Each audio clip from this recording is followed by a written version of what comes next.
My name is Adrian, I'm 42, and my wife's sister lied that I got her pregnant, and my wife and her family believed her instantly. Before I tell you how sending a single USB drive to my mother-in-law brought their entire world crashing down without me saying another word, let me know where you're watching from in the comments. You don't forget the sound of betrayal. It doesn't come like thunder or a warning bell. It comes sharp, sudden, like the crack of glass breaking inside your chest, a sound that echoes in the silent parts of you for years. That day started like any other Tuesday. I was in the kitchen, half listening to a classic rock station on the radio, swirling a spoon through my black coffee while the morning sunlight poured through the bay window, illuminating the dust motes dancing in the air. I had just gotten back from the store with a bag of groceries, fresh sourdough, the expensive almond milk Tessa liked, a new bag of the dark roast coffee beans I ground myself every morning. I was humming some old, forgotten tune, feeling that simple, quiet contentment of a life well lived. Life was ordinary, predictable, and safe. And then, in the span of a single heartbeat, it wasn't. The front door opened with a familiar creak, and I figured it was Tessa's younger sister, Alina, dropping by unannounced, as she so often did. She had a way of walking into our home like she held the deed, an effortless entitlement that always set my teeth on edge. She barely made eye contact with me most days, a fact I was more than okay with. I tolerated her for Tessa's sake, because my wife loved her sister, and I loved my wife. It was a simple, if flawed, equation. But that morning, she didn't just walk in. She burst in, carrying an energy that was all wrong. It was jittery, nervous, her eyes wide and scanning the room like a cornered animal. And right behind her, stepping through the doorway like she was walking to her own execution, was Tessa. My wife. Her face was already pinched with a tension so thick it felt like the air was turning to stone around her. She looked like she'd just been told someone she loved had died. I turned around slowly, the warm ceramic of my coffee cup a comforting weight in my hand, a small smile forming on my lips, ready to say good morning. But the words never came. They died in my throat. Adrian got me pregnant. 7 words. Uttered into the quiet, sunlit kitchen. Just like that. Alina's voice cracked on the last word, and she even managed a pathetic little tremble in her lower lip, a performance worthy of a daytime soap opera. I just stood there, completely and utterly frozen. The air stopped moving. The radio announcer's cheerful voice faded into a meaningless buzz. My mouth opened, but no sound came out. My brain was short-circuiting, refusing to process the absurdity of the statement. It was a lie so monstrous, so out of left field, that it didn't seem real. It felt like a line from a terrible play I'd somehow wandered into. What kind of sick, twisted joke was this? But Tessa didn't ask. She didn't look at me, her husband of 8 years, and search for the truth in my eyes. She didn't even blink. Her face, the face I fell in love with, the one I knew better than my own, twisted into a mask of pure, unadulterated disgust. And without a single moment of hesitation. Crack. Her palm connected with my cheek with a sound that was shockingly loud in the silent room. The force of it snapped my head to the side. The mug in my hand, my favorite one, slipped from my grasp. It seemed to hang in the air for an eternity before it hit the tile floor and exploded, sending a spray of hot coffee and ceramic shards skittering across the clean white grout. I didn't even bring my hand up to my stinging face. I was too stunned. The physical pain was a dull throb, completely overshadowed by the psychic shockwave that had just ripped through me. In 1 second, the woman I had built a life with, the woman I had held through sickness and celebrated with in triumph, the woman whose secrets I kept safe in the dark, had become a stranger. A stranger with fire in her eyes and venom on her tongue. Tessa, I croaked, my voice a raw, unfamiliar thing. What the hell are you? But before I could finish the question, the front door, which had been left ajar, flew open. Her brothers, Jared and Marco, stormed in like they'd been waiting in the wings for their cue. Both were built like linebackers, big men who had always moved through the world with a brutish confidence, always looking for something or someone to prove their strength against. They didn't ask any questions either. They just grabbed me, one by each arm, their fingers digging into my biceps like claws. They started dragging me through the house I had helped pay for, like I was a stray dog that had tracked mud on the carpet. I was still barefoot, still wearing the old, soft t-shirt I'd slept in. Still trying to make my brain catch up to the nightmare my body was living. "Get your hands off me," I muttered, but the words came out too soft, too choked with confusion. They weren't listening anyway.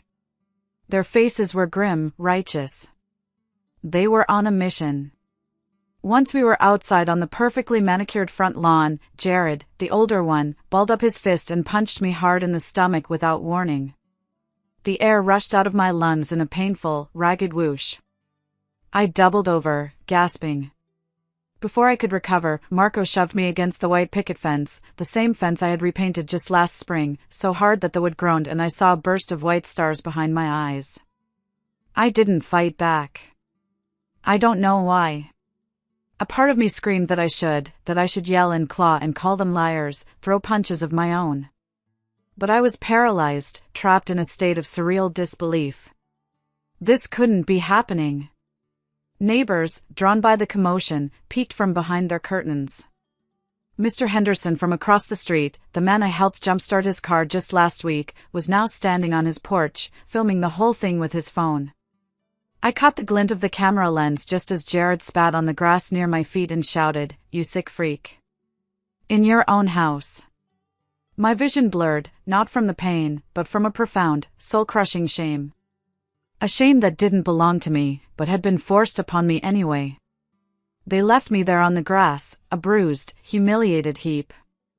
And Tessa? She didn't follow me outside. She didn't rush to my side. She didn't check to see if I could still stand. She just stood in the open doorway, her arms crossed tightly over her chest, her wedding ring still on her hand like a cruel joke. Her expression was a chilling mixture of hurt and absolute certainty, as if she had already tried, convicted, and sentenced me in her mind. I was a monster, and this was my just punishment.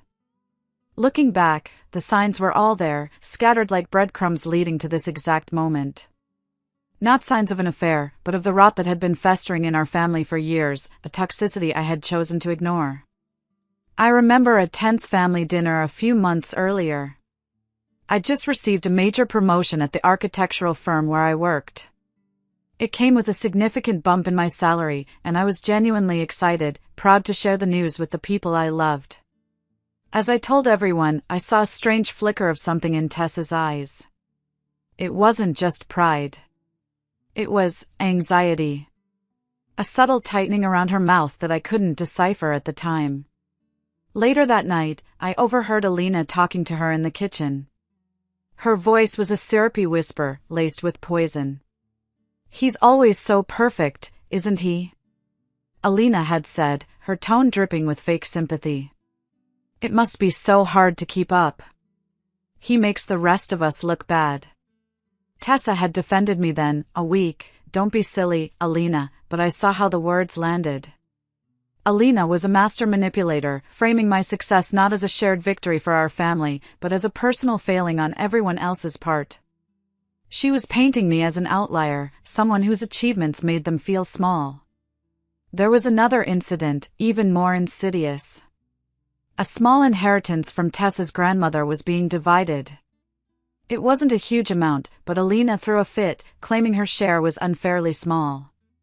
I, trying to be the peacemaker, had suggested a solution that involved me contributing some of my own money to even things out, just to stop the fighting.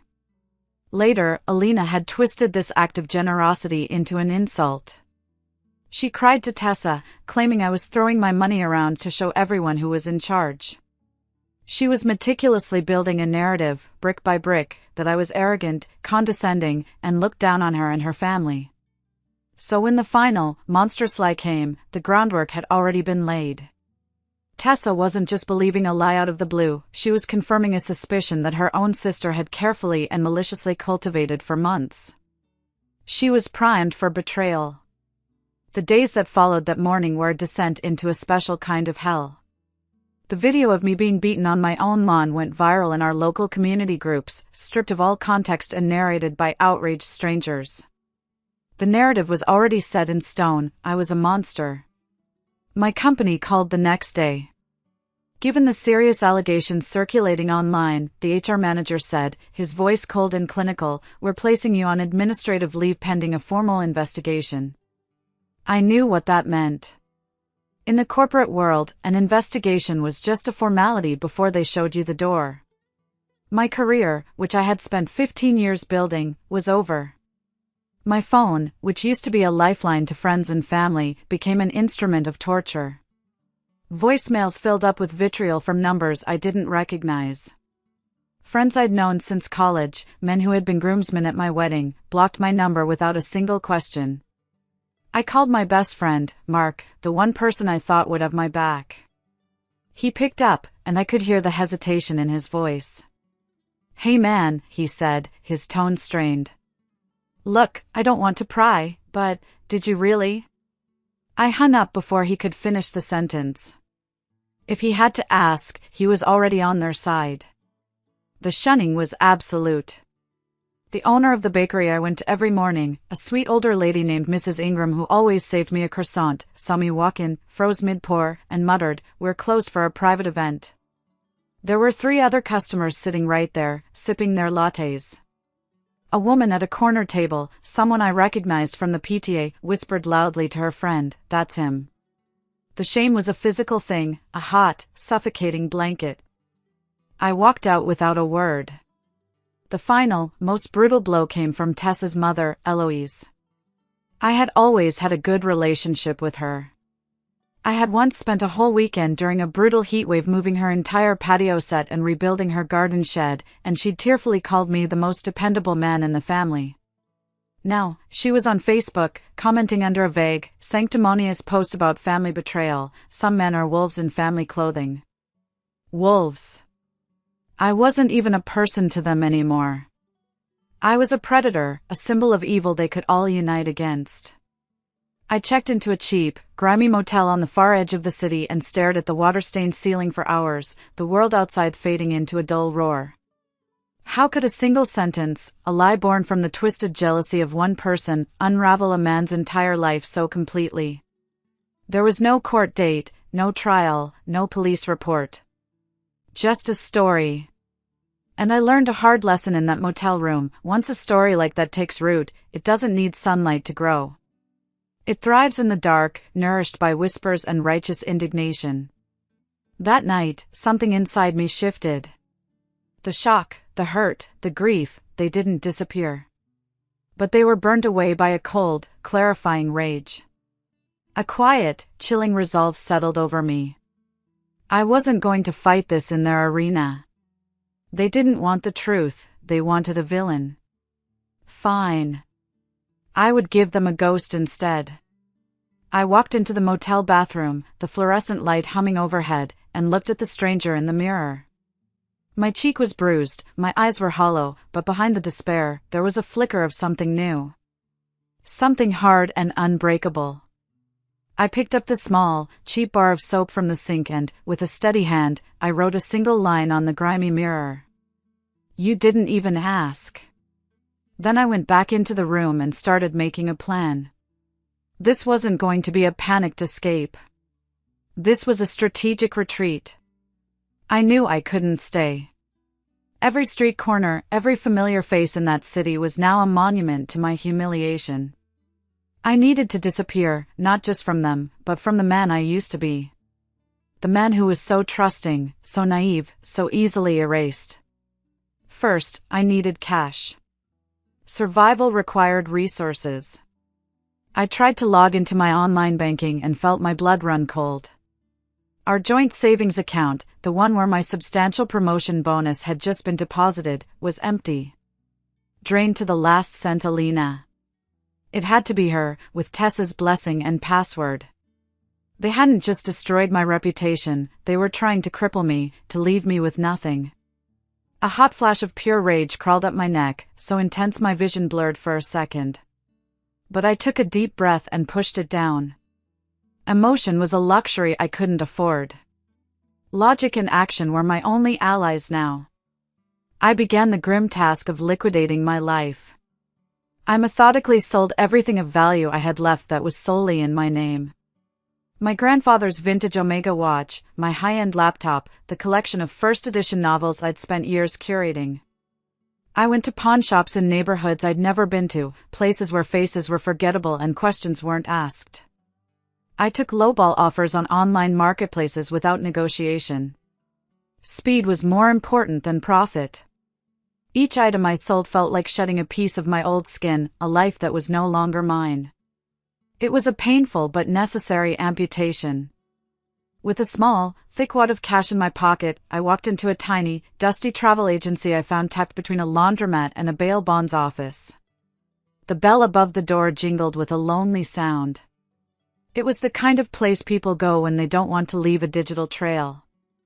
"I need a one-way ticket," I told the weary-looking woman behind the counter. "Where to?" she asked, her eyes not leaving the crossword puzzle she was working on. "Somewhere quiet," I said, my voice low. "By the ocean. A place where nobody knows anyone, and nobody cares to ask." She finally looked up at me then, a flicker of something, not pity, but understanding, in her tired eyes. She tapped a few keys on her ancient computer monitor. "Port Blossom," she said. "It's the end of the line. Foggy. Quiet. People there keep to themselves. They're too busy with their own ghosts to worry about yours." "Perfect," I said, a sense of relief washing over me. I paid in cash and walked out with a flimsy paper ticket in my hand. I didn't go back to the house. The thought of it made me physically ill. I didn't pack photos or keepsakes. I went to a discount store and bought a cheap, sturdy duffel bag. I filled it with 2 changes of practical clothes, a pair of steel-toed work boots, and a simple, unlined notebook. I left everything else behind. As I sat on that bus, the engine humming a monotonous tune, watching the city lights of my former life fade in the rearview mirror, I didn't feel sad. I didn't feel scared. I felt nothing. A profound, terrifying emptiness. I had been hollowed out. I had become a blank slate. I decided on a new name. Miles. It was my middle name, one I had rarely used. It felt clean, simple, detached. Adrian was the man they had destroyed. Miles would be the man who survived. The bus pulled into Port Blossom just before dawn, the driver calling out a gravelly, "Last stop." I stepped out into a world wrapped in a thick, gray, silent fog. The air was heavy and cold, smelling of salt, damp wood, and something wild from the sea. The town was little more than a single street of weathered, salt-bleached buildings, a small harbor filled with old fishing boats bobbing like sleeping beasts, and an inn that doubled as a diner, a single warm light glowing in the gloom. It was perfect. It was the edge of the world. The innkeeper, a woman with a face as weathered as the town, looked me up and down. "Rooms cash only, weekly, in advance," she said, her voice raspy. I paid for 2 weeks up front and asked if she knew anyone hiring. She pointed a thumb, gnarled with arthritis, toward the harbor. "Old man Ben is always looking for help cleaning his gear. If you're not afraid of hard work and the smell of fish guts, he might take you on." I wasn't afraid of hard work. I was afraid of stillness. I was afraid of the silence in my own head. Ben was a wiry old man with eyes the color of the sea and a face that looked like it had been carved from driftwood. He didn't ask for a resume or a reference. He just looked at my hands, saw they were soft, and grunted. He handed me a pair of thick, cracked rubber gloves and pointed to a mountain of tangled, slimy fishing nets. "Start there," he ordered. "Don't stop till it's done." And so I did. For the first time in weeks, nobody whispered when I walked by. Nobody stared with pity or contempt. Nobody judged. I was just a pair of hands, a strong back. I worked until my muscles screamed and my fingers were raw and bleeding inside the gloves. The physical pain was a welcome, grounding distraction. It was real. It was honest. It was a pain I could control, unlike the other, invisible agony that gnawed at my soul. My new life fell into a simple, brutal, and blessedly mindless rhythm. Wake before dawn. Work on the docks. Eat a solitary meal at the diner. Sleep the sleep of the utterly exhausted.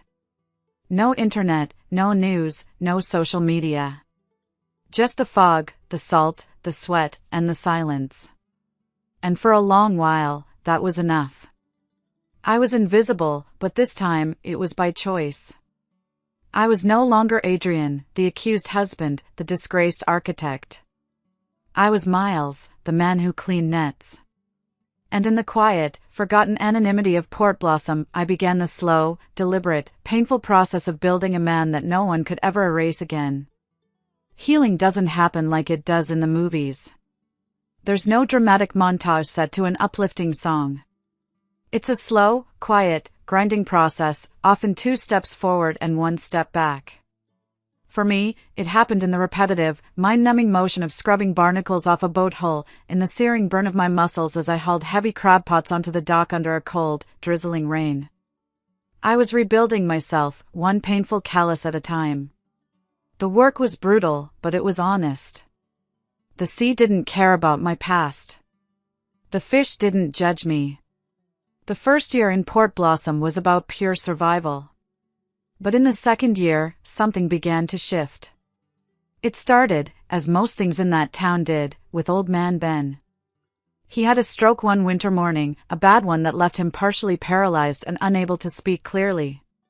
His daughter, Clara, a tough, no-nonsense woman in her late 30s with her father's sea gray eyes and a permanent frown, came back from the city to manage his fishing business. She didn't smile much and she didn't waste words, which suited me just fine.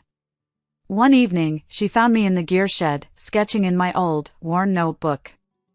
I wasn't just doodling, I was redesigning the inefficient pulley system they used on the main dock, working out the physics in a series of detailed diagrams.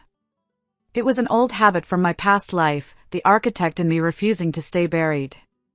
She looked over my shoulder, her expression unreadable. "You're good with this stuff, aren't you? The angles, the mechanics." I just shrugged, not wanting to invite questions. I like solving problems. The next day, she threw a stack of salt-stained, mildewed ledgers on the table in front of me. "His books are a complete mess," she said, the frustration clear in her voice. "It's a miracle the IRS hasn't shut him down. Think you can make sense of them?" That night, I didn't sleep. I took her father's chaotic, handwritten records and, using the public library's ancient computer, I built a simple, clean digital spreadsheet. I created an inventory system. I organized years of receipts. I flagged which of his expensive commercial fishing permits were about to expire. The next morning, I handed her a single, neatly printed summary sheet and a USB drive with all the files. Her eyes, usually so guarded, widened in disbelief. "You did all this in one night?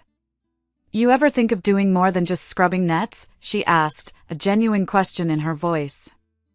The truth was, I had.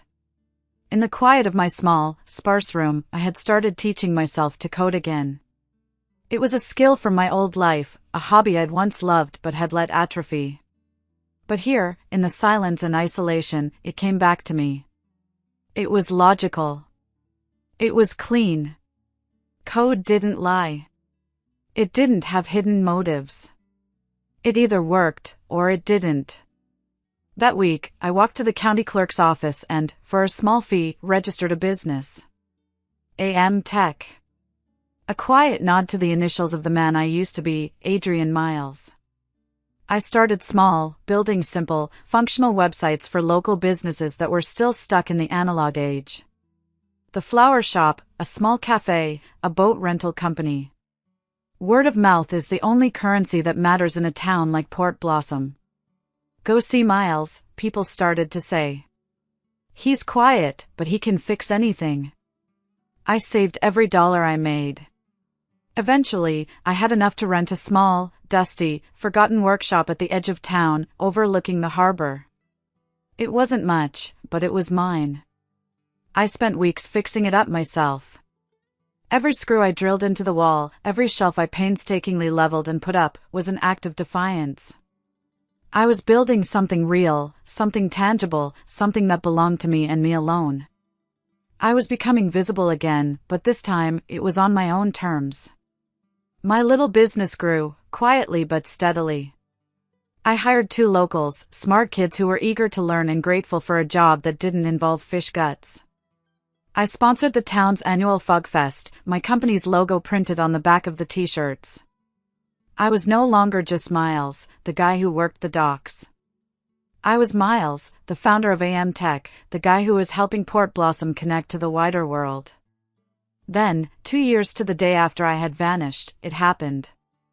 I was checking an old, forgotten email address, one I kept active for account recovery purposes but hadn't properly looked at in years. I was about to log out when I saw a message from a name I vaguely recognized. A mutual friend of Tessa and Alina's, someone from the periphery of my old life. The subject line was just one word: sorry. My hand trembled as I clicked it open. The email was short. I know this is years too late. I should have done this sooner, but I was scared.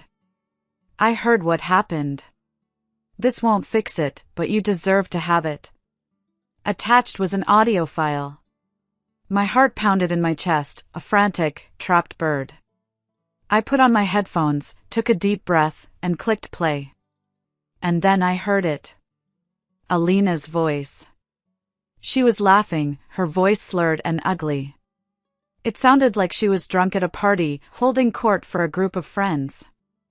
I told them he did it because I hated how perfect they thought he was, she slurred, the words dripping with a venom that was shockingly raw. He looked at me like I was nothing, like I was just Tessa's screw-up little sister. So I made him into nothing. And Tessa? Oh, she believed it in a second. Didn't even question it. It was so easy.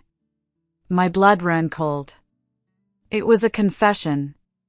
A full, unprompted, bragging confession. I listened to it once, my ears ringing, my body numb. Then I saved the file to a secure, encrypted USB drive. I didn't scream. I didn't cry. I didn't smash my fist into the wall. I just sat there in the quiet of my workshop, the sound of the seagulls crying outside, holding the absolute, undeniable truth in the palm of my hand. My first instinct was a primal urge for revenge. To release it. To hire a lawyer and burn their world to the ground just like they had burned mine. To make them pay. But I stopped. I took a deep, shuddering breath and forced myself to think. What would it really change? It wouldn't undo the slap. It wouldn't erase the public humiliation. It wouldn't give me back the years I'd lost, the career that was stolen, the friends who had abandoned me. I looked around my workshop, at the business I had built from nothing, at the life I had forged in the fire of my own despair. And I realized with a chilling clarity that my power wasn't in that recording. My power was in the fact that I no longer needed it. I put the USB drive in a locked drawer, a tiny digital bomb waiting for a target. And I went back to work. A year later, on a dark, stormy night exactly like the ones that used to feel like a metaphor for my life, there was a frantic, desperate banging on my front door. It wasn't a normal knock, it was the sound of someone at the end of their rope. I opened it to find a ghost from a past I thought I had buried. It was Tessa. Soaked to the bone from the driving rain, her hair plastered to her face, looking broken and a decade older than the last time I saw her. I've been looking for you for over a year, she cried, her voice raw and desperate. Adrian, I know.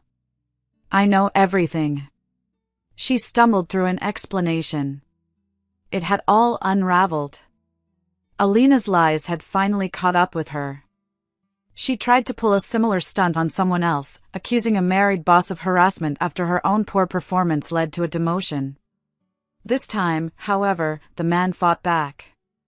He had proof of her lies, and in the ensuing messy divorce and legal battle, the truth about me had come out as part of a pattern of malicious behavior. Her family was in shambles. She had spent the last year and a small fortune hiring a private investigator to find me, desperate for a chance to apologize, to explain, to beg for forgiveness. I let her speak, my face a mask of stone, my posture unyielding. I didn't invite her in from the rain. When she was finally finished, her voice hoarse from crying and pleading, I didn't say a word. I just turned, walked to my desk, unlocked the drawer, and took out the small, black USB drive. I held it up between my thumb and forefinger. "You mean this truth?" I asked, my voice dangerously quiet, cutting through the sound of the storm. "I've had this for a year, Tessa." The color drained from her face. She stared at the small piece of plastic like it was a venomous snake. Her mouth opened and closed, but no sound came out. "But, you never, why?" she finally whispered, her voice trembling. "Because my life is no longer about you," I said, and the words were as cold and hard as steel. "It's not about Alina. It's not about your brothers or your mother. It's about me. I forgave you a long time ago, Tessa. Not for you. For me. I had to, otherwise the bitterness would have eaten me alive. But forgiveness doesn't mean forgetting. And it sure as hell doesn't mean reconciliation." She stumbled back a step, the full weight of my words finally hitting her. She finally understood. My victory wasn't going to be a dramatic courtroom battle or a public shaming on social media. My victory was standing right in front of her. It was the solid, well-built house she was standing in front of. It was the successful business I had built from nothing. It was the respect I had earned in a town that knew me only as Miles. My ultimate victory was that she, and her entire toxic family, no longer had any power over me. After she finally left, stumbling away into the rainy darkness, I stood in my doorway for a long time, the cold air on my face, holding that USB drive. The desire for revenge was still there, a bitter, tempting taste in my mouth. It would be so easy to upload that file, to watch their world burn from a safe distance. But I knew that blasting it all over the internet would just drag me back into their toxic world. It would make their drama my drama again, and I had worked too hard to escape it. I wanted justice, not just chaos. I wanted closure, not just revenge. So I did something else. Something more precise. The next morning, I put the USB drive in a small, padded envelope. I didn't write a long, angry letter detailing my pain. I didn't need to. I just typed a single, cold sentence on a slip of paper. "This is the truth. What you do with it is your family's burden, not mine." And I mailed it. Not to Tessa, not to Alina, not to a news station. I mailed it to the one person who I knew would understand the power dynamics of her family better than anyone. The matriarch. The one who had publicly called me a wolf. My former mother-in-law, Eloise. Then I went back to my life. I let the truth do its own work. The silence that followed was more powerful than any explosion. I didn't hear anything for weeks. I didn't check the news from my old city. I didn't look up their names on social media. I just kept working, kept building, kept living my quiet life in Port Blossom. I had fired my shot, a single, precisely aimed bullet. I had passed the burden of the truth onto the people who had created the lie, and I trusted that their own dysfunction would do the rest. Then, slowly, inevitably, the ripples reached me.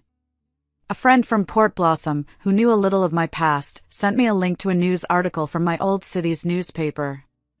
A prominent local charity had announced that its longtime chairwoman, Eloise, was stepping down for personal reasons, effective immediately. A week later, another article. Jared, the celebrated high school football coach, had been suspended after an anonymous complaint to the school board brought to light past conduct unbecoming of an educator. Someone had leaked the old video of him and Marco beating me on the lawn. The story that pieced itself together was exactly as I had predicted. Eloise, armed with the undeniable proof of the recording, had confronted Alina. But the family didn't unite to quietly handle the situation. It imploded. In the screaming match that followed, a war of accusations and self-preservation erupted. It turned out, to save her own skin, Eloise had leaked the story to discredit Alina before Alina could paint her as a co-conspirator. They were eating each other alive. The fallout was catastrophic for them. Alina lost her high-powered PR job. Her company issued a public statement about their commitment to upholding the highest ethical standards. She vanished from social media, a digital ghost. Marco's construction business lost key municipal contracts after his involvement in the assault became public knowledge, and he was forced to declare bankruptcy. Their perfect family image, the one they had destroyed me to protect, was shattered into a million pieces, and they had done it to themselves. My justice wasn't a fire I had set, it was a cancer that had been growing inside their family for years, and my USB drive was just the final, fatal diagnosis. They didn't face a lawyer or a judge. They faced something far worse, the court of public opinion and the cold, hard mirror of their own actions. One afternoon, a teenager, maybe 17, walked into my workshop. He looked nervous, shifting his weight from foot to foot. "Excuse me," he said quietly. Are you the guy from that story? The one online? About the lie and the guy who disappeared." I didn't confirm or deny it. I just looked at him and waited. "I just wanted to say," he continued, his voice gaining a bit of confidence, "that story, it helped me. A lot. People at my school, they said I did something I didn't do. And enough people said it that I was starting to believe it myself. I was in a really dark place. But then I read about you.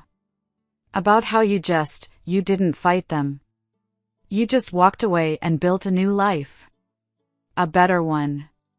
He pulled a sketchbook from his backpack and opened it to a specific page. It was a powerful pencil drawing of a faceless man standing firm in the middle of a raging storm. Underneath it, he had written a caption, "The truth doesn't need to shout." I felt a lump form in my throat, a sudden, unexpected wave of emotion. I shook his hand, my grip firm. "You hold on to your truth," I told him, my voice thicker than usual. "Don't ever let anyone else rewrite it for you." He left with a small, grateful smile on his face.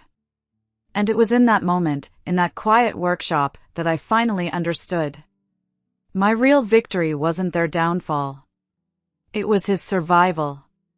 It was the profound, humbling realization that my story, a story born from unimaginable pain and survival, could become a source of strength for someone else. My purpose wasn't revenge, it was resilience. A year has passed since then. My company, AM Tech, has grown beyond my wildest dreams. We now have clients in 6 different countries. I own 3 commercial buildings in Port Blossom. I turned one into a subsidized co-working space to help other small businesses and startups get their footing. I even started a small scholarship, a college fund for kids from Port Blossom who want to study tech. I don't live for validation anymore. I live for the quiet satisfaction of a problem solved, a system built, a life reclaimed. I still wake up early, before the sun, but the ghosts don't haunt me anymore. I watch the fog roll over the harbor, a comforting blanket of gray, and I feel peace. A deep, abiding peace that I earned, that I built with my own 2 hands. A peace that can't be taken away. Tessa stayed in town. She works as a nurse at the local clinic. We see each other sometimes at the grocery store or the post office. We don't speak, but we nod. A quiet acknowledgement. An unspoken truce. She kept her word. She never tried to cross the line I drew. She is living with the consequences of her choices, and in a strange, detached way, I respect her for it. She's paying her penance not with words, but with quiet, consistent service to the community I now call home. The man she was married to, the one who stood stunned and bleeding in his kitchen as his life fell apart, he's gone. He died the day she slapped him without asking a single question. The man who stands here now, the man named Miles, he doesn't belong to their story anymore. He wrote a new one. People assume survival is the end of the story. But it's not. it's just the beginning. Because once you realize you can survive being erased, you start to wonder what you could become if you stopped trying to be acceptable and started being true. True to yourself. True to your own worth. And that is a freedom that no lie, no betrayal, no matter how vicious, can ever touch. Thank you for listening to my story.